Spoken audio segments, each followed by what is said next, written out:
Salut les devins, c'est Saikyu. On se retrouve aujourd'hui pour mon résumé complet en français du chapitre numéro 77 du manga Boruto. Tout comme celui de Dragon Ball Super, il est attendu pour demain, 19 janvier 2023, à 16 h de manière officielle sur Manga Plus. Je vous partagerai les liens sur ma page Twitter, l'onglet communauté de cette chaîne YouTube, ma page Facebook comme chaque mois depuis des années maintenant. Le Twitter @SaikyoDevin, c'est très facile à trouver. Et même si ce résumé d'aujourd'hui va vous paraître bref, restez très bien accrochés et ce pour deux raisons. Principalement parce que même si les traducteurs Abdul et Rochaluna n'ont pas traduit tout intégralement à mon sens, il y a vraiment du lourd qui se passe à l'intérieur, fini la torpeur des précédents chapitres, ça se réveille et on rejoint peut-être, on en discutera dans d'autres vidéos, l'ellipse d'une manière ou d'une autre, en tout cas on semble l'effleurer, et parce que comme d'habitude, comme chaque mois, je vais ajouter, même si je ne les mentionne pas vraiment à l'oral, mais en tout cas visuellement vous aurez certaines pages en plus qui n'ont à l'heure actuelle en tout cas pas encore fuité sur les réseaux. Alors tandis que les chapitres précédents étaient assez plats, je me suis récemment laissé captiver par un jeu mobile et il sponsorise la vidéo du jour. C'est King of Avalon, au-delà même de l'OP, j'ai passé pas mal de temps dessus, MMO médiéval free-to-play sur iOS et Android qui est bien motivé à devenir le meilleur en la matière, notamment pour le grand public comme moi. Je ne suis pas très familier des MMO et j'y ai trouvé mon compte avec son interface assez épurée qui m'a permis de me focaliser sur les mécaniques de jeu au lieu d'un HUD qui serait ultra saturé. Côté histoire, un hiver quasi sans fin vient de s'installer sur le royaume et des créatures assez stylées et bien organisées veulent s'en emparer. Il n'y a plus trop d'espoir, mais une certaine prophétie du chevalier dragon doit être accomplie, ce qui vous mène progressivement à éveiller un dragon, le faire évoluer et à finalement mettre la main sur l'épée de légende Excalibur. On a souvent tendance à dire que le chemin prévaut sur la destination, et bien c'est ce qui m'a intéressé ici. Redonner vie aux différentes zones du royaume, développer une stratégie d'attaque et de défense en fonction des forces disponibles, et c'est de fil en aiguille tout un lore qui se développe, accompagné du fait que vous pouvez créer le vôtre en quelque sorte via des alliances en ligne avec d'autres joueurs. C'est à télécharger gratuitement en scannant le QR code affiché à l'écran ou bien en utilisant le lien qui se trouve en description et commentaire épinglé, et pour assurer vos arrières et éviter un coup de dague givré dans le dos, je vous conseille vivement d'utiliser mon code KOAFR pour avoir pas mal de récompenses d'emblée via votre profil de joueur, paramètres et enfin code cadeau inséré. Faites-moi un petit retour en commentaire si vous connaissez déjà ou si vous vous lancez suite à la vidéo. Un grand merci aux développeurs Kings Group Games de chez Fun Plus qui sponsorise cette vidéo. La sublime page de couverture sur Kawaki avec le Sokama activé nous révèle le titre de ce chapitre qui est le moment imminent. En sous-titre de chapitre, de manière poétique, il est indiqué qu'il y aurait des nuages sombres en dessous de la mission. Bien évidemment, sous-entendu qu'il y a quelque chose de beaucoup plus sombre en dessous de cette mission actuelle de cohabitation. Et enfin, cela termine avec une phrase d'accroche nous disant qu'il y aurait une forme d'hostilité que dirige Kawaki. Et l'on apprend dans ce chapitre que Kawaki, tout comme dans la fin du 76, ressent la présence de Momoshiki et s'en prend à Boruto. Il devient plus ou moins menaçant, il demande à Momoshiki de sortir, mais c'est un petit peu Boruto qui fait l'interface et on peut dire qu'il prend cher, même s'il n'y a pas de combat, mais ça reste relativement agressif. Shikamaru dit à Kawaki de se calmer et de se concentrer sur la mission. Kawaki quitte la maison et disparaît, masquant son chakra pour qu'il ne puisse pas être détecté. On peut dire que ça commence mal en ce chapitre-là pour une mission de cohabitation, si ceux qui doivent cohabiter quittent les lieux.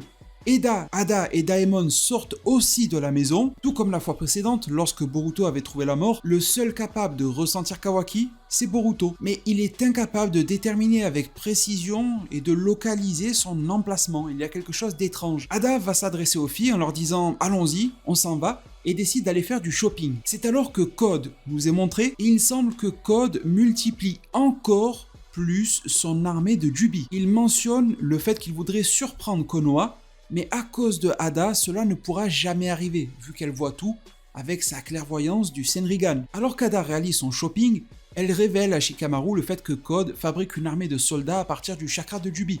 Shikamaru est choqué. Pendant ce temps, Daemon continue de rabaisser Boruto en lui disant qu'il est faible. Il y a une sorte de drôle de relation d'ailleurs, presque amicale et rivale en même temps, avec ce petit Daemon qui est à cheval sur Boruto, etc.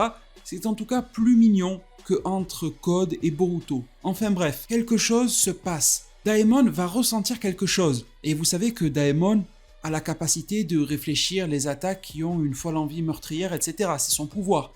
Eh bien, il va détecter, sans forcément le détailler, quelque chose qui peut-être s'apparente à ça, une forme de pouvoir, d'émotion, peut-être même les deux. C'est assez vague à l'intérieur du chapitre, mais en tout cas cela s'émane de Himawari. Daemon se trouve à l'intérieur du magasin de shopping et il ressent que Himawari est en train de passer devant. Il va sortir en courant, se précipiter vers elle et lui demander qui elle est. Boruto va trouver ça très agressif, elle ne le connaît même pas, Daemon, et va tirer Daemon vers lui dit qu'elle est sa sœur et de se calmer. Mais cette rencontre sera également sous une forme d'hostilité. Daemon va attaquer directement Himawari, mais il va stopper le coup juste avant de la toucher. Il a une belle maîtrise d'ailleurs sur ses capacités physiques. Il va lui demander pourquoi n'as-tu pas esquivé cela? Ça aurait été facile pour toi de le faire. Boruto répond que Himawari n'est pas si forte, mais Daemon ne comprend pas. Il va dire, il y a quelques instants, je l'ai ressenti. De la puissance. Comment est-ce possible? Daemon est formel, ce qu'il a ressenti n'est pas une anomalie, cela sommeille bel et bien en Himawari. Boruto ne comprend pas car Himawari n'a jamais brillé par son envie ni ses aptitudes au combat, donc il y a une sorte de dissonance entre les deux, mais bon, en tant que lecteur, il y a quand même un message pour nous dire qu'il y a quelque chose de concret du côté de Himawari, surtout que la plupart des capacités de Daemon découlent de l'ADN de Shibai Otsutsuki, donc pour qu'il y ait une faille là-dedans, c'est quand même compliqué. Mais bon, cette scène est plutôt là pour apporter et soulever des questions qu'à y répondre. Elle va se clôturer, on voit Kawaki qui rentre chez lui, et chez lui c'est chez les Uzumaki, chez Naruto et Hinata, ils sont seuls à la maison. Il va d'ailleurs bien rabaisser l'équipe de surveillance qui se trouve juste autour de la maison pour surveiller le domicile et la famille du Hokage. Kawaki est passé totalement au travers, il les trouve totalement inutiles, et Kawaki veut discuter de quelque chose d'important avec Naruto. Kawaki dit qu'il est très reconnaissant envers Naruto pour ce qu'il a fait pour lui. Il se souvient d'avoir vécu une vie dénuée de sens, mais Naruto a changé cela. Naruto dit à Kawaki que c'est bien gentil, mais il en fait trop. Il surréagit. Mais ça ne va pas du tout calmer Kawaki. Il va dire « Je peux mourir sans hésitation pour te protéger à tout moment ». Alors Kawaki semble avoir envie de parler sur cet aspect-là, mais il va dire quelque chose de plutôt intéressant. Il va dire « Avec le pouvoir des Otsutsuki, je vais détruire les Otsutsuki, je vais éradiquer chacun d'entre eux ». Ça me rappelle un petit peu les pouvoirs parasitant leur hôte. Un peu, pourquoi pas, pour prendre un exemple, comme une symbiote avec Spider-Man, qui pourrait lui monter un petit peu trop au citron et changer de plus en plus sa mentalité. Reste à savoir si c'est bel et bien le cas avec ce nouveau Kama, et comme le dit Naruto, il est en plus en train de surréagir par rapport à ce que l'on connaît déjà de Kawaki, donc il y a peut-être une piste, mais en tout cas, alors qu'Hinata se dirige vers Kawaki, il mentionne que lorsqu'il a découvert que Boruto était vivant, dans ce fameux événement dans lequel Kawaki a tué Boruto, Momoshiki l'a ramené à la vie, etc., eh bien Kawaki s'est senti coupable parce qu'il n'a pas pu terminer le travail, c'est-à-dire tuer Boruto, mais la prochaine fois, il s'assurera que cela soit bien fait. C'est alors que Hinata coupe sa phrase, gifle Kawaki et il l'a bien mérité après avoir entendu cela. Hinata dit que Kawaki est fou, comment ose-t-il parler ainsi de son fils devant elle? Kawaki va répondre, je cite, « Tu ne peux pas tuer ton propre frère à moins d'être fou ». Il mentionne ensuite qu'il n'est pas fou et qu'il n'est pas paranoïaque.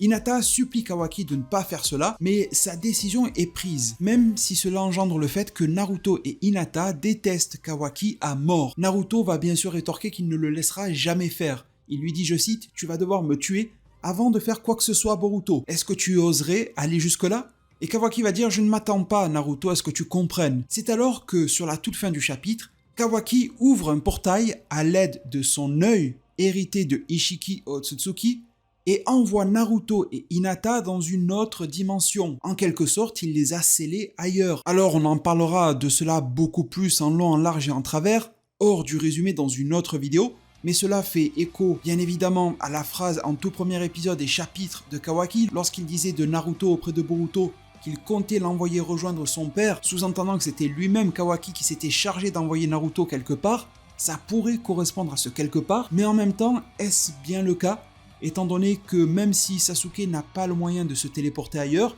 Boruto doit très probablement pouvoir le faire, mais surtout, on sait qu'il y a différents portails qui ont été disséminés plutôt technologiques et mécaniques au travers le monde, ça avait été dit il y a quelques chapitres en arrière, et qu'il fallait les remettre en marche et les réapprovisionner en énergie. Ces derniers pourraient également permettre d'atteindre la dimension de Naruto et Hinata, mais comment faire pour déceler dans laquelle ils ont bien pu être cachés?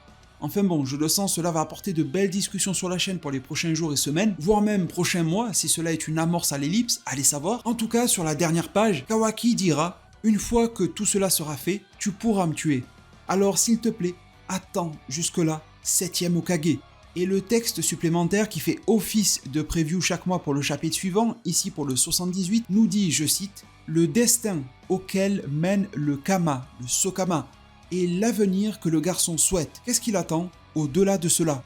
Et en parlant de cela, eh bien cela met un terme à ce chapitre, à son résumé. D'ici les révélations sur la puissance de Himawari, c'est le moment de déchaîner votre dragon face au glacial boss qui entre en scène. Ça se passe sur King of Avalon, iOS et Android à télécharger gratuitement via le QR code à l'écran ou bien le lien en description. Encore merci au studio de FunPlus, sponsor de la vidéo du jour, et à chacun d'entre vous, prenez tous extrêmement bien soin de votre futur, et à plus pour de prochains arts divinatoires.